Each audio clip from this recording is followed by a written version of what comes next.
ஒருத்தர் ரொம்பவும் மகிழ்ச்சியா வந்துகிட்டு இருந்தார். என்ன விஷயம்னு விசாரிச்சேன். நான் தோத்து போயிட்டேன், அதுதான் மனசுக்கு மகிழ்ச்சியா இருக்கு அப்படின்னார். எனக்கு இது ரொம்ப ஆச்சரியமா போச்சு. இந்த உலகத்துல தோத்து போறவங்க யாரும் மகிழ்ச்சியா இருக்கிறது இல்ல. அப்படி இருக்கிறப்ப இவர் இப்படி சொல்றாரு. எங்க தோத்து போனீங்கன்னு கேட்டேன். அதுக்கப்புறம் தான் அவர் விவரமா சொன்னார். என்னோட 5 வயசு குழந்தையோட நான் விளையாடிக்கிட்டு இருந்தேன். அந்த விளையாட்டுல என் குழந்தை ஜெயிச்சு விட்டுது, நான் தோத்து போயிட்டேன் அப்படின்னார் ரொம்ப உற்சாகமா. நான் யோசிச்சு பார்த்தேன். அதாவது நாம சின்ன குழந்தையா இருக்கிறப்போ எந்த விளையாட்டுல கலந்துகிட்டாலும் அதுல நாம தான் ஜெயிக்கணும்னு ஒரு வெறி நமக்குள்ள இருக்கும்.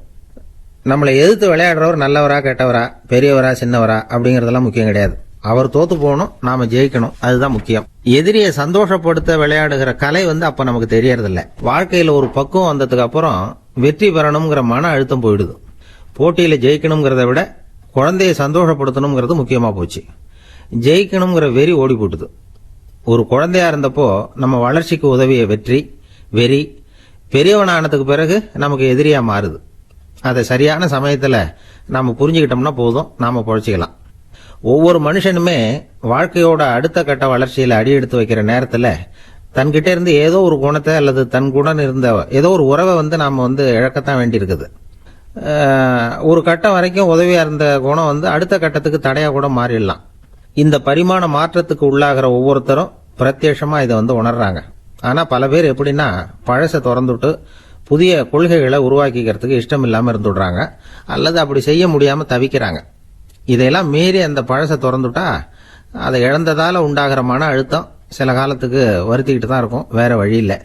ஆரோக்கியமான ஒரு முன்னேற்றத்துக்காக அந்த மன அழுத்தத்தை தாங்கிக்கத்தான் வேணும் அப்படிங்கிறாரு அந்த உலக புகழ்பெற்ற மேதை ஒருத்தர், இந்த ஸ்காட் பெக் அப்படிங்கிறவர். பிறந்த நாள் முதல் இதுதான் சரி அப்படின்னு கற்பிக்கப்பட்டு வந்த ஒவ்வொரு தத்துவத்தையும் தங்களுடைய வளர்ச்சிக்கு தகுந்த மாதிரி மாற்றி அர்த்தப்படுத்தி கொள்ள முடியாமல் வாழ்க்கை சூழல்ல அப்படியே அரைப்பட்டு தூளாகிறவர்கள் தான் ரொம்ப தவிக்கிறாங்களாம். இதுதான் அவருடைய கருத்து. பெரும்பாலும் மனிதர்களுடைய நடுத்தர வயசுல, அதாவது 30 தாண்டுகிற சமயத்துல தான் இந்த தவிப்பு உண்டாகுதான். இதைதான் மேற்கத்திய நாடுகள்ல அடிக்கடி மிட் லைஃப் கிரைசிஸ் அப்படின்னு சொல்றாங்க. அப்பப்போ பழசையெல்லாம் தொலைச்சு விட்டு புதுசா பிறக்கிறதுக்கு கத்துக்கணும். ஒவ்வொரு நிமிஷத்தையும் அந்த நிமிஷத்துக்கு ஏற்ற சித்தாந்தம் கொண்டவர்களாக சந்திப்போம் அப்படிங்கிறார் அந்த உளவியல் நிபுணர். இப்படி பழகிக்கிட்டா வாழ்க்கை இன்பமயம், இல்லைன்னா தவிப்பு மயம்தான். பழச தொலைக்க முடியாதவர்கள்ல எத்தனையோ பேர் உண்டு, எத்தனையோ ரகம் உண்டு. அதுல வேடிக்கையான நண்பர்களும் உண்டு. ஒருத்தர் நண்பர் வீட்டுக்கு போனார். அவரு ஏதோ இனிப்பு பலகாரம் கொடுத்து சாப்பிட சொல்லியிருக்கிறாங்க அவங்க வீட்டுல. இவர் சாப்பிட்டு பார்த்துட்டு சொன்னாராம், சார் 6 மாசத்துக்கு முன்னாடி ஒரு தடவை இங்க வந்தேன், அப்போ ஒரு இனிப்பு பலகாரம் கொடுத்தீங்க, அது இதை விட நல்லா இருந்தது சார் அப்படின்னாராம். அப்ப செஞ்ச அதே இனிப்பு பலகாரம் தான் சார் இதுவும் அப்படின்னாராம் அவர்.